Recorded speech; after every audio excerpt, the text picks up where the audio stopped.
Hello guys, मेरा नाम नेहा है और मेरी उम्र जस्ट 29 है।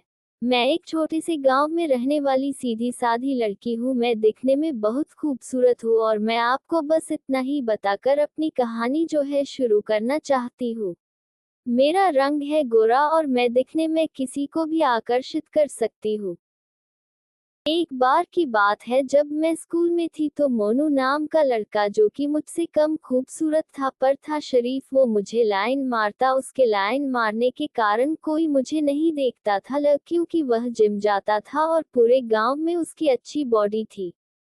एक दिन जब मैं स्कूल से घर आ रही थी तभी मोनू ने मेरी कलाई पकड़ ली। चूंकि वो जिम जाता था तो मैं उसकी कलाई छुड़ा ना सकी, जिसे मेरे हाथ में निशान सा बन गया था और उसके हाथ मेरे कमर से जाकर पीछे की ओर थे और मैं उसके सामने की ओर। मेरी सांसें बढ़ने लगी थी। मुझे ऐसे लग रहा था मानो यही है मेरा जीवन साथी। इतने ही देर में हम एक दूसरे के बहुत ही करीब आ गए थे। अब हम दोनों के बीच से हवा भी पार नहीं हो रही थी। मुझे उस समय कुछ ना लगा, पर कुछ समय तक मैं भी अपना संतुलन खो बैठी। और थोड़ी देर बाद मेरे पापा भी बाजार से आ रहे थे। तभी मैंने अपने पापा को देखा तो मोनू को बोला कि पापा आ रहे हैं, अभी जाने दो। उसने भी समझदारी से काम लिए और मुझे जाने दिया। मैं वहां से निकल गई, पर पापा को थोड़ा शक हुआ। उसने पूछा कौन था वो। मैंने बोला मोनू, मैं उसे जानती हूँ, वो मेरा फ्रेंड है।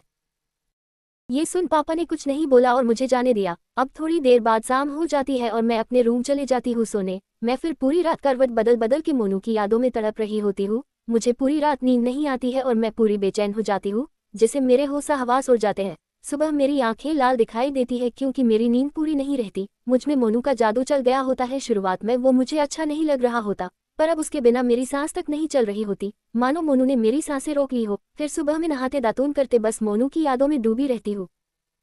फिर मैं तैयार होकर स्कूल के लिए निकल जाती हूँ। निकलने के बाद कुछ दूर जाते ही मोनू मुझे फिर से मिल जाता है और मैं उसे मुस्कुराते निकल जाती और वो भी मुझे देख खुश हो जाता है। अब वो भी मेरा पीछा करते करते घर तक आने लगता है और ऐसे कुछ दिनों तक चलता रहता है।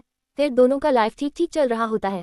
वो मेरे से क्लास में आगे थे, इसलिए अभी कभी हम पढ़ाई भी कर लेते और बेकार की बात तो होती ही रहती थी। ऐसे ही चलता जा रहा था। तभी एक दिन जो है, मेरे चाचा के यहाँ शादी था जिसे सभी जाने के लिए सोचते हैं, और मैं घर पे अकेली हो जाती हूँ, जिसे मुझे घर में डर भी लगने लगता है।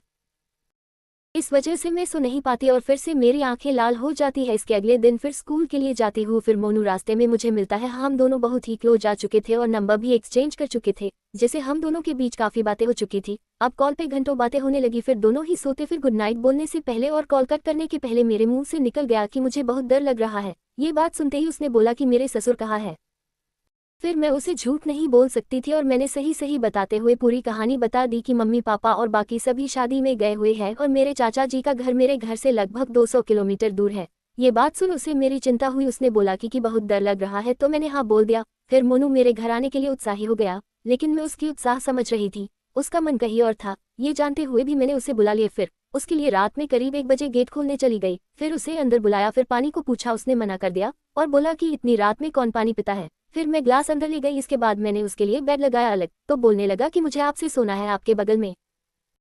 ये बात सुनते ही मैं अपने रूम की ओर चलती गई और वो मेरे पीछे पीछे आने लगा और मेरे बगल में सो गया। ये देख मैं भी कुछ नहीं बोली, तो वो कुछ देर सोने के बाद वो मेरी ओर हाथ बढ़ाने लगा और मैं अनजान बनने लगी। और कुछ देर बाद मैंने बोला कि क्या हुआ जी। मेरे से जी सुनकर वो खुश हो गया। फिर वो और जोर से पकड़ने लगा और चींटी काटने लगा। उसका हल्का सा चींटी काटना मुझे भी अच्छा लगा, पर अब वह दोनों हाथ से मेरे पेट को हक करने लगा और यह मुझे बहुत अच्छा लगा। पर अब मुझे मजा आने के बाद ऐसा लग रहा था कि कहीं कुछ गलत तो नहीं कर रही हूँ। फिर मैंने उसको समझाया कि शादी से पहले ये सब नहीं। फिर उसने बोला कि ठीक है बाबा, पर एक किस तो मिल सकती है। उसने इतने प्यार से बोला कि मैं खुद को रोक ना सकी और मैं उसे रोक ना सकी, और इसके बाद हम सो जाते हैं। फिर सुबह हो जाती है और उसने मुझे प्यार से किस देकर उठाया और वो अपने घर के लिए निकल जाता है और घर पहुंचकर फोन करने लगा कि कैसे लगा मेरे साथ, कंफर्टेबल तो थी ना। ये सुनकर मुझे गुस्सा आ जाता है। फिर मैंने बोला कि यदि मैं कंफर्टेबल नहीं होते तो आप मेरे बगल में सो पाते। ये सुन वो भी हंसने लगे। फिर मैंने बाय बोलकर कॉल कट कर दिया। यदि आप हमारे चैनल पर नए हैं तो प्लीज लाइक सब्सक्राइब करना ना भूलें। धन्यवाद। मिलते हैं वीडियो के नेक्स्ट पार्ट में।